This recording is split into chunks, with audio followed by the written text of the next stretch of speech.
Join us today for an action-packed episode of Locked On Fantasy Baseball, where we talk about some of the best players to target in Dynasty leagues. You are Locked On Fantasy Baseball, your daily fantasy baseball podcast. Part of the Locked On Podcast Network, your team every day.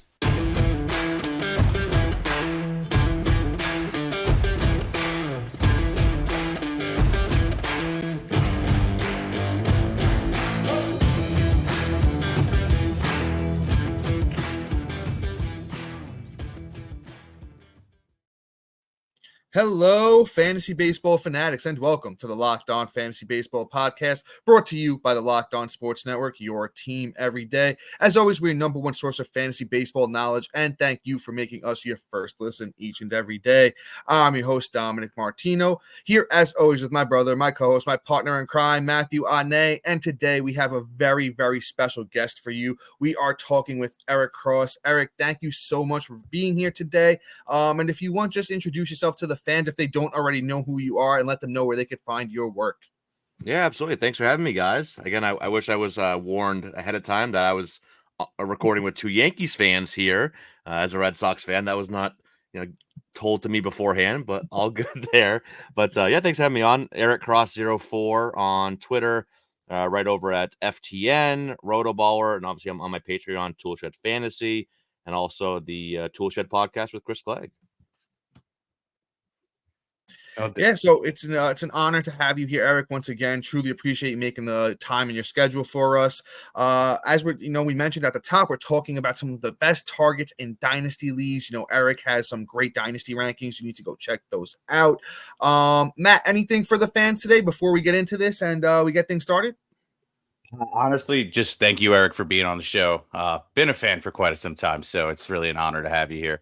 But I'm going to throw this right onto Eric here and ask him who does he want to talk about first at his names that he wants to throw out for the guys. Ooh, which one first? Let's go Shane Baz first. I've been a big fan of Shane Baz for a while now. I had the pleasure of interviewing Shane Baz back in, it was like very early part of the pandemic. So we're talking like probably April 2020. Oh, wow. And this was like before he broke out. Like at that point in time, Baz was like, the kind of the fun prospect with a lot of upside that hadn't really put it all together yet. And then he did the following year. And it was great because what he kind of talked to us about was trying to work on mechanics and consistency, throwing more strikes, cutting the walk rate, stuff like that. And he did that in spades, and he had that massive breakout in the minor leagues in 2021. And obviously it's been a little bit of a some injuries here, as with most every Tampa Bay arm, it seems like they can get a breakdown there. I know, right? It's weird. Like their like injured rotation is better than 98% of teams like healthy rotation. But now they're maybe trading Glasnow, or at least exploring it, which is kind of weird.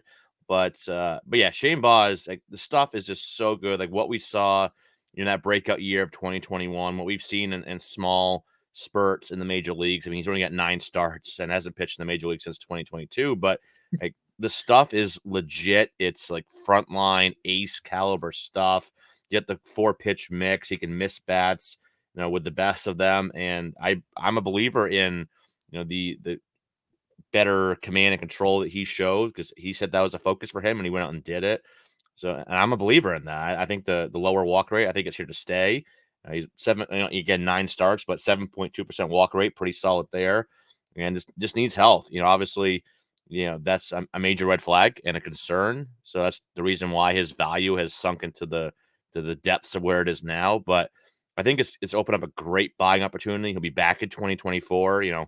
Fingers crossed. All the health issues are behind him, and I still think there's a potential that he's a top 15 fantasy arm, going into 2025 if he can stay healthy. So.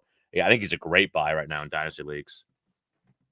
Yeah, no, I'm there with you. Baz definitely has great stuff. Strong fastball too with Baz. Big boy, we love to see that. That 6'2" frame of his. I honestly, here's my question to you. I know we're talking mainly dynasty here, but how many innings do you think we could see from Shane Baz this year? Like, what's a realistic total for a guy who hasn't really thrown a lot of innings and we haven't seen him since 2022? The number 120 is kind of sticking in my head. exactly what I was thinking. That's so funny. I was in that range, thinking the same number. Yeah, give or take a little bit. I think that's fair. Coming back up injury, I don't think they're gonna push him. I mean, I'd be surprised if they pushed him to 140, 150. Maybe it's the Rays, so maybe they'll which might suck for fantasy this year. Some of those Yeah. 4-inning starts where you can't get the win or the quality start. But they're gonna need him. Obviously, the Rays are probably gonna be a contender again for the postseason, so they're probably gonna need him down the stretch. So I can see them skipping a start here or there, managing the innings that way as opposed to a shutdown sort of scenario. But yeah, I think 120. But I think he could give you 120 really good innings, and best case scenario, hope everything goes according to plan. He does that 120-ish this year. Maybe they bump him to that 150, 160 range next year. Nice. Yeah, I'm excited for him if he could just put it together, like you said. And you know what? Not for nothing. I would love to see him even in a redraft leagues based off of just where current ADP is. I mean, he's going for free 99 last pick of the draft. If he can actually make it out there and just stash her a little bit, man, Shade Boz could be great. But let's move on. I know you got a bunch of names, and I kind of want you to put out all yours first, if that's okay. So who do you want to go next? Yeah, no, let's go over to the hitting side. Let's go to Brian Hayes from the Pittsburgh Pirates. It's funny with him. Back when he was a prospect coming up through the Pirates org, I was probably a little bit lower than most prospect rankers on him. I didn't dislike him, but just didn't have him as highly ranked as most did. And it's funny now that a lot of people have jumped off the bandwagon. I'm kind of flipping over to the other side where I'm one of the bigger supporters of Hayes because while he hasn't yet put it together, I mean, he's always kind of shown flashes here and there, but never put it all together over a full season. A lot of the metrics are still there. He hits the ball hard. He's got a hard hit rate over 45% each of his 4 seasons with Pittsburgh, 48.3% last year. Doesn't strike out much. K rate was just below 20%, 19.8 to be exact last year. Just hits too many ground balls, but at the same time, he did trim that rate. Was hitting more fly balls last year, trimmed the ground ball rate about 7.5%. He's a good athlete as well. So this guy, that 2020 upside is there with Hayes. Good, pitch, plate discipline metrics. His zone contact rate is very high. Doesn't whiff too much either. So all the ingredients are kind of there. He just hasn't kind of mixed them together and made that finished product. But with where he's kind of going now, where people are kind of putting him in a kind of maybe he was overrated as a prospect, kind of in that post hype window for him now, where I still think this year we could see a 270 plus average, and maybe even flirt with a 2020 year. I think that's definitely kind of in the realm of possibilities there. So yeah, I've been kind of trying to grab him wherever I can right now in dynasty leagues. Yeah, Eric, I'm with you again on Key Brian Hayes. I remember at the end of not the end, maybe more the second half where he really started to pick it up. I think it was in June, if I remember correctly, where Hayes really started to turn things around. I was just like, wow. I remember the hype was there, as you mentioned, when he was coming up through the system, and injury played, never really put it all together. But, had a nice, strong season last year. Hayes in 124 games, 494 at-bats, 65 runs, 31 doubles, 7 triples, 15 homers, 61 RBIs, 10 steals, 271. And I think you can get in, on a good kid who's only going to be 27 next year right now in Dynasty for, fairly cheap. As you mentioned, Matt, I don't know if you're in agreement here. I know you had some pushback on Hayes real quick. Yeah, I don't know how much I'm really buying into Hayes at this point. I mean, 2020 is in the realm of possibilities, but I've seen it. You see a decline this year. We only got 10 this year, and maybe it's due to injuries, but he had 10 less at bats than he did last year, and he got 10 less stolen bases. The home runs were a nice little jump, which was nice, but I mean, I don't know. I think the Pirates as an organization and as a team are getting better, but I don't know how much I really want to jump on the bandwagon for Key Brian Hayes. But in Dynasty, I definitely wouldn't mind trading for him and adding him for depth and see if he can, kind of live up to that upside. And you probably get him cheaper than normal, than if he was post hype, I guess, at this point. But before we move on and before we get a bunch of other guys on Eric Cross's list and our list, we have a quick little sponsor for you. And guys, we're talking to you about FanDuel. Score early this NFL season with FanDuel, America's #1 sportsbook. Right now, new customers get $150 in bonus bets with any winning $5 moneyline bet. That's $150 if your team wins. If you've been thinking about joining FanDuel, there's no better time to get in on the action. The app is super easy to use, and there's a wide range of betting options, including spreads, player props, over-unders, and more. So visit FanDuel.com/lockedon and kick off the NFL season right. FanDuel, an official partner of the NFL. And guys, real quick, before we get back into things, I just want to talk to everybody about, Locked On has officially launched the first ever national sports 24/7 streaming channel on YouTube. It's called Locked On Sports Today, and they're here for you 24/7, covering the top sports stories of the day with the local experts of all the Locked On channels, plus all the national shows covering every league. Go to Locked On Sports Today on YouTube and subscribe to the first ever national sports 24/7 streaming channel. And as Matt mentioned, we're going to get right back into things here. We've talked about a nice young pitcher to go and get. We've talked about a nice young bat to go get. I know Eric Cross has a couple of more guys that, he wants to talk to us all about. And Eric, where are we going next? Well, let's keep it with the major league guys here before we go to the. Actually, I guess the last guy is a major league guy too, but let's go back got to a cup of coffee.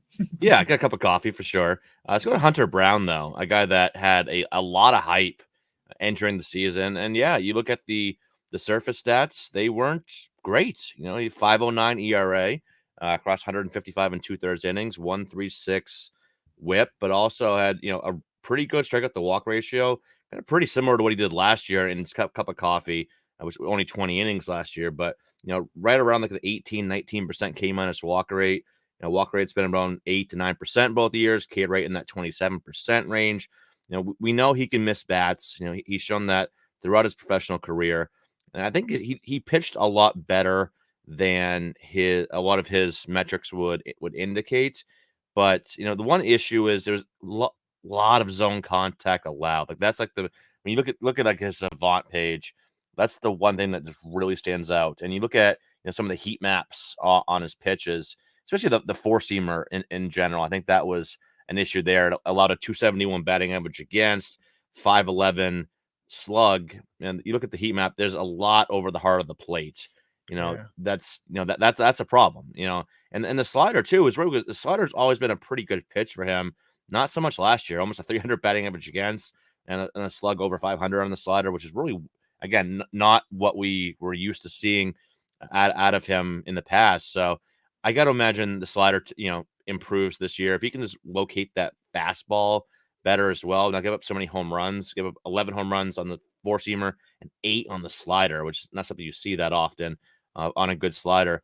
There's still, the stuff is really, really good. Take these with a grain of salt, but they are fun to look at. The similar pitchers to Hunter Brown based on velo and movement on Savant. These are, really good names. Garrett Cole, Tyler Glasnow, Zach Gallen, Zach Wheeler, and then Taj Bradley's in there as well. But it just shows you, like, the stuff is really good. If he can just figure it out and learn how to be more of a pitcher than a thrower, and I have all the faith in the world in Houston. They maximize their pitchers, especially. So I good org to be in. I think he can figure it out, and I think he's going to have a really good year. So both like redraft and dynasty, I think his ADP and redraft is pretty reasonable, and I think the perceived value on him in dynasty has dropped to a point where it's opened up a nice little buying window. Yeah, Eric, it's funny that you say that. Matt and I were just looking at his ADP before, we hopped on here, and he's really going. I believe it was around pick almost 500 for Hunter Brown. So he's out there, man. He's out there if you want to throw your dart in that direction. I mean, after last season, I know only 24 years old for Hunter Brown. I took a step back, as you mentioned, some of those underlying metrics look good. Some of them don't. I want to see if he can figure it out before I'm really all back in gung-ho on him. I have him, in my redraft ranking somewhat low. But what would you be willing to give up for Hunter Brown in Dynasty? Like, what does a trade look like for Hunter Brown? I really don't think we're going to have to give up a lot. But, Eric, what do you think would be something that you'd be willing to give up? Or what does a trade for Hunter Brown look like right now in a Dynasty league? Yeah, so I think you could give up I'm looking at maybe like a top 25 to 30, top maybe 40 prospect in kind of that range. That's a range where I have, some guys like Harry Ford, Tyler Locklear, and others like that. Heston Kierstad, who's still prospect eligible in that range. I think that's a fair range. All right. If I you're like looking at that. maybe I like those names.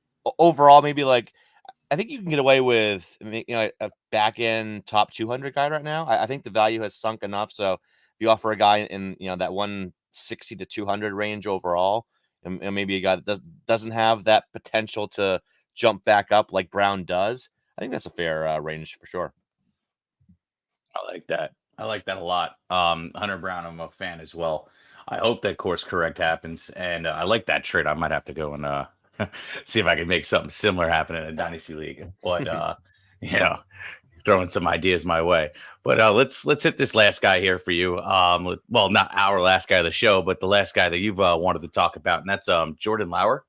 Why don't you give us your take on him? It's funny how like such a short period of time can swing people's like kind of thoughts and the perceived value of a player because you look at Jordan Lawler versus Evan Carter. Back when they both debuted, close to the same time, and before they debuted, Lawler, though it was close, I think I'd say most people considered Lawler the better prospect. And now you see like their redraft, I think they're like 150 to 200 picks apart. Yeah. And the kind of the long term thought process seems to have swung over to Carter, and I'm just not really into making huge changes in kind of the philosophy over such a small sample size. Obviously, Carter, and I see why Carter's value has gone way up. Obviously, what he did down the stretch leading into the postseason, and then he obviously performed well in the postseason as well. Wins a ring as a rookie, gotta love that. But Lawler, I think, still has the higher upside. So, and this is where, like, if I had Carter, I could probably trade him for Lawler and a second piece. That'd be Yeah. phenomenal. And the upside for Lawler is still like a top 50, maybe even higher, maybe top 30 to 40 overall player for fantasy if he kind of reaches like 90th percentile outcome for what he's capable of. Look at what he did. He started off the season kind of on the slower side the first couple of months, but from May 28th through his promotion on September 5th, this was 339 play appearances. He slashed 325, 413, 565 with 15 home runs, 25 steals, walk rate a little over 10%, and K rate a little over 16%. And like his ADP is close to 300 right now. Like this guy could go, push for actually a 2025 year. And I won't even bat an eye. The upside is there. Where does he play? Obviously, Perdomo's in the mix. They just acquired Eugenio Suarez to play third.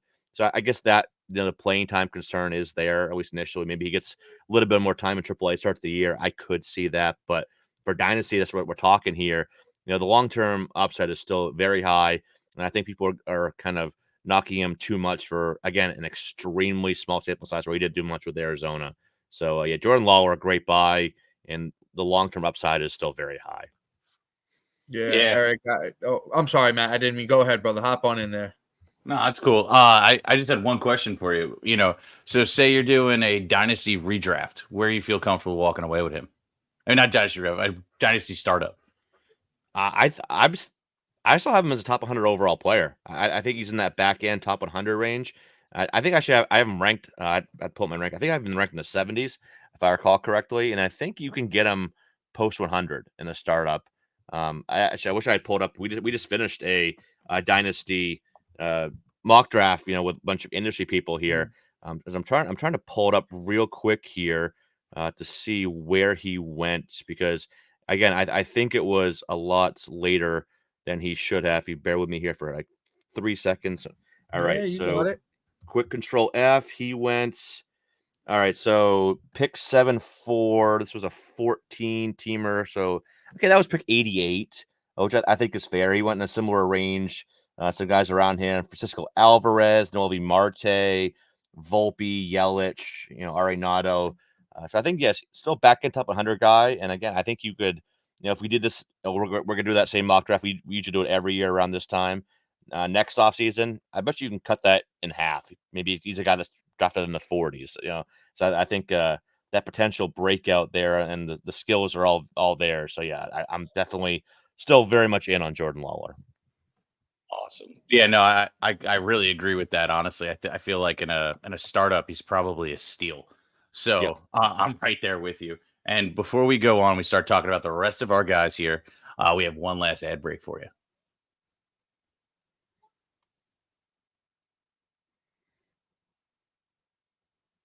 All right. Sorry, this will be the last one for the night.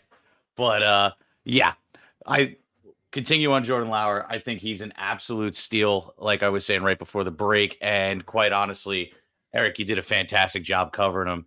So let's start talking about some other names other than the four names you brought to the table. And Dom, why don't you kick it off with one of your guys? Ooh, all right. So let's see. Who do I want to talk about the most? Somebody that I really like, and I think a lot of people really like. I know here on this podcast we love him. Let's talk about Nolan Jones.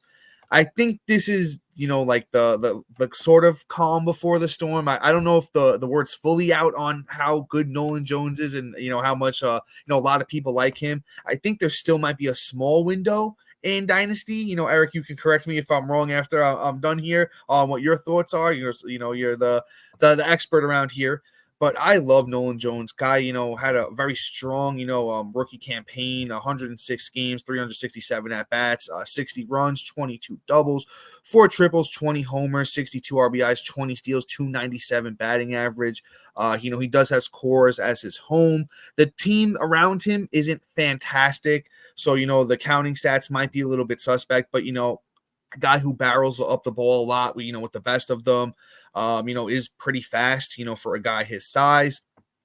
I really think there's a lot of upside here with Nolan Jones. I know in redraft, his price is, a little bit steep at the moment. But Eric, what are your thoughts here on Nolan Jones? A good buy low candidate? Well, not a buy low candidate, but is he good? If somebody can get a deal on him, you think you should target him?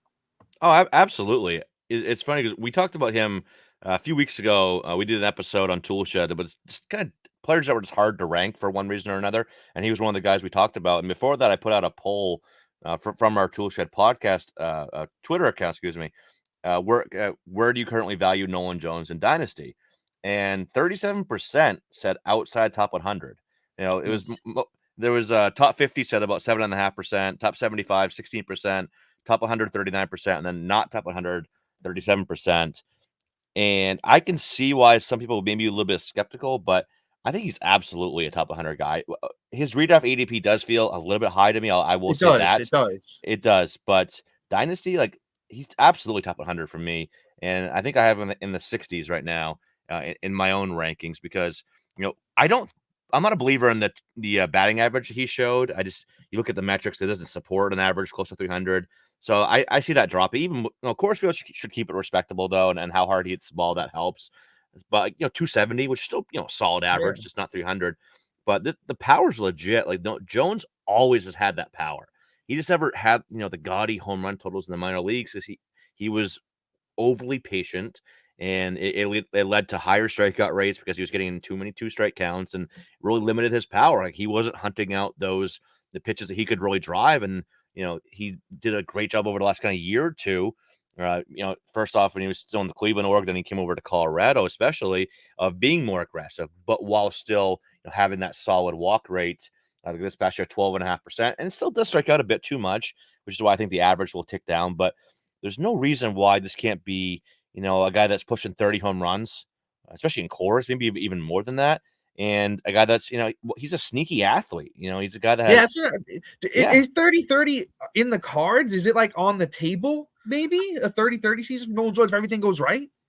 I mean, I don't think 30 steals, but I think a 30-20 year, something like that. I just don't see him get up to that 30 steal mark. But again, with the way stealing bases is way up with the new rules and limitations on pitchers and pickoffs and everything.